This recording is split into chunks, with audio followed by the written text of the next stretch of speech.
Morning, welcome back to my channel সম্পয়িত প্রসেনজিৎ। তো সম্পয়িত প্রসেনজিৎ চ্যানেলে আরও একটি নতুন ভিডিওর সঙ্গে তোমাদের সকলকে জানাই অনেক অনেক স্বাগত আর ভালোবাসা। তো আশা করি তোমরা সবাই খুব ভালো আছো, সুস্থ আছো। আর আমরা তো আছি মোটামুটি, তোমরা তো জানোই যে পাটনা যাচ্ছি মাকে নিয়ে ডক্টর দেখাতে। আর দেখো এখন সকাল হয়ে গেছে, পুরো রাত বাসে জার্নি করেছি।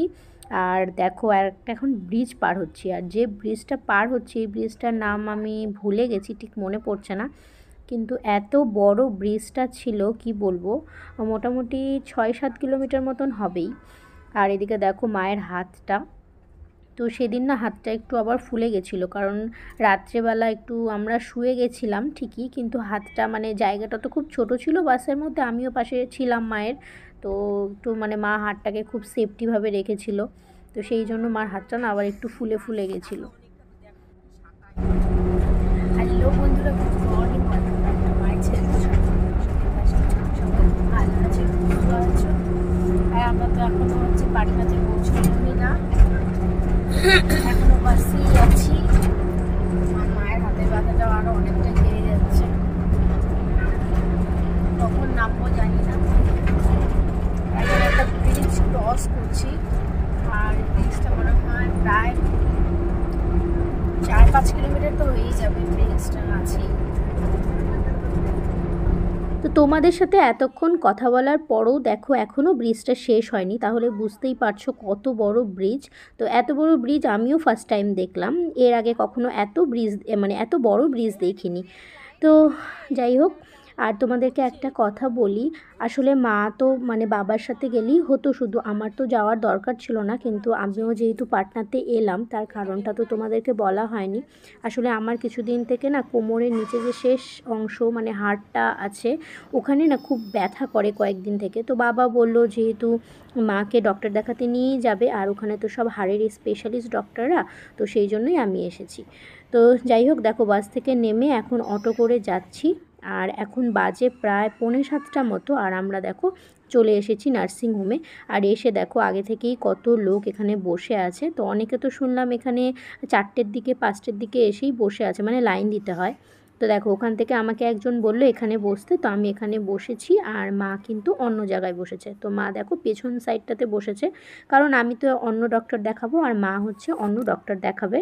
তো আমি এখন ডক্টরের চেম্বারের বাইরে বসে আছি একা, আর ওদিকটা অন্য সাইডে হচ্ছে মায়ের সাথে বাবা আছে, কারণ মা তো একা পারবে না, তো সেই জন্য মায়ের সাথে আছে।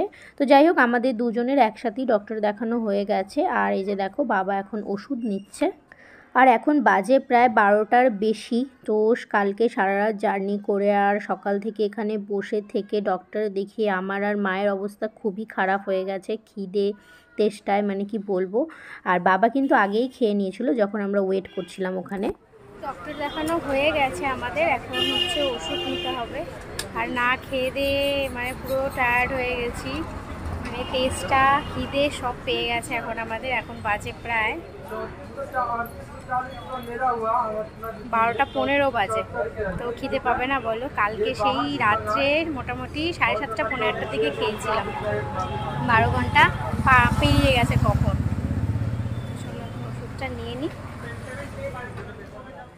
তো ওষুধপত্র কিনে আমরা এখন ডিরেক্ট চলে এসেছি খাওয়ার জন্য একটা রেস্টুরেন্টে।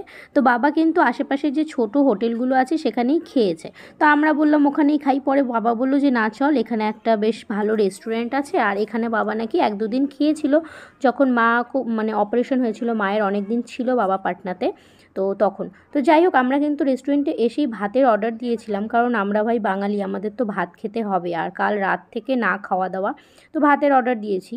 তো পরে আশেপাশে বাবা দেখছে অনেকে ধোসা খাচ্ছে, তো বাবা মানে মেনু কার্ডটা আমাকে দেখতে বললো যে ধোসার প্রাইস কত, কি কেমন ধোসা, কিন্তু আমি খুঁজে পাচ্ছি না, আর এদিকে দেখো বাবাও খুঁজে পাচ্ছে না। তো যাই হোক, পরে আমাদের খাবার দিয়ে দিয়েছে দেখো। আর এখানে পাটনাতে সিস্টেম তো জানোই, মানে বিহারিদের সিস্টেম তো জানোই, যে ভাত রুটি ওখানে থাকবেই। তো দেখো আমাদের ভাত দিয়েছে, রুটি দিয়েছে, স্যালাড দিয়েছে, আর আমরা ভেজ অর্ডার করেছিলাম, ভেজ থালি। তো একটা পটল আলুর তরকারি, পনিরের তরকারি আর ডাল। তো একদম প্লেন খাবার ছিল, কিন্তু খুবই ভালো খাবারটা। মানে খেয়ে খুব তৃপ্তি লেগেছে। আর এই মানে না খেয়ে দেয়ে মানে পুরো 12টা বাজে আর আগের দিন থেকে না খেয়ে দেয়ে সেই মুহূর্তে মনে হয় যা পাই তাই খাই এরকম। খাওয়া দাওয়া করে এখন হচ্ছে আবার হসপিটালেই বসে আছি, কারণ বাস হচ্ছে আমাদের অনেক দেরি আছে, বাসের জন্য অনেক রাত মানে সন্ধ্যের পরেই বাস। তো কী করবো, আর বাইরে প্রচণ্ড রোদ্দুর আর প্রচণ্ড গরম। যেখানে খেতে গেছিলাম ইচ্ছে তো করছিল না যে ওখান থেকে বেরিয়ে আসি, কারণ ভিতরে পুরো এসি চলছিল, ঠান্ডা ঠান্ডা ব্যাপার ছিল। তো এখন এই যে এখানে ফ্যান চলছে, তাই এখানে এসে বসেছি। আর মা বাবা সবাই পেছনে আছে, মা তো শুয়ে আছে একটু এই চেয়ারগুলোতে। এখন অনেকটাই ফাঁকা হয়ে গেছে, ভিড় নেই। এখন এখানে বসে থাকি, কখন মানে গাড়ির টাইম হবে তারপরেই যাবো।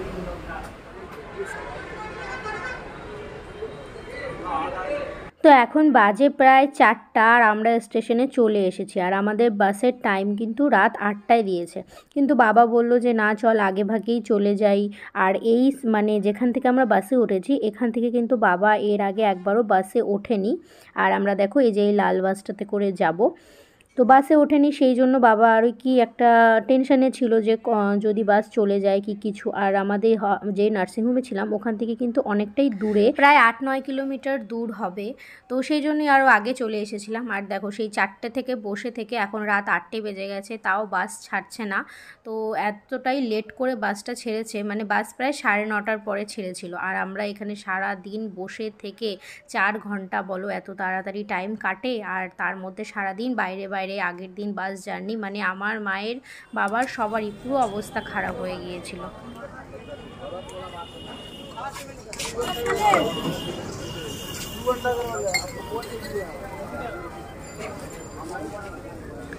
তো বাস তো অনেক লেট করে দিয়েছে, তো পরে ভাবলাম যে রাতে মানে খেতে হতো কিছু, তো সেই জন্য একটু বাস স্ট্যান্ডের পাশে যে বাজারটা আছে সেখানে এসেছি কিছু খাওয়ার জন্য। তো পরে ভাবলাম রোল খাই আমি, আর মা বাবা তো কিছুই খায়নি। তো রোলটা যে নিয়েছি আমার জীবনের সবথেকে বাজে রোল। তো দেখো এই যে আমি এদিকে খাচ্ছি আর অল্প করে ফেলছি মুখ থেকে, কারণ রোলের ভিতরে দিয়েছিল ওরা বাঁধাকপিকে মানে হালকা একটু ফ্রাই করে, মানে বাঁধাকপিটা যেটা ফ্রাই করেছে একটুও সেদ্ধ হয়নি, কিছু না, মনে হচ্ছিলো আমি কাঁচা কাঁচা মানে পাতা খাচ্ছি, বাঁধাকপির পাতা। তো এরকমটাই মনে হচ্ছিল। তো কি বলবো, আর সবথেকে জঘন্য রোল ছিল। তো যাই হোক, এখন বাজে 9:30 9:45, আর এতক্ষণে আমাদের বাস ছেড়েছে দেখো।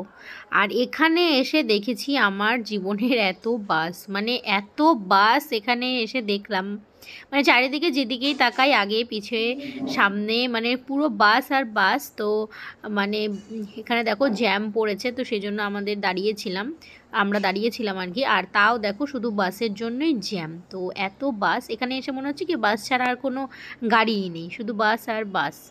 তো যাই হোক, এখন ঠিকঠাক মতো বাড়িতে পৌঁছতে পারলেই হয়।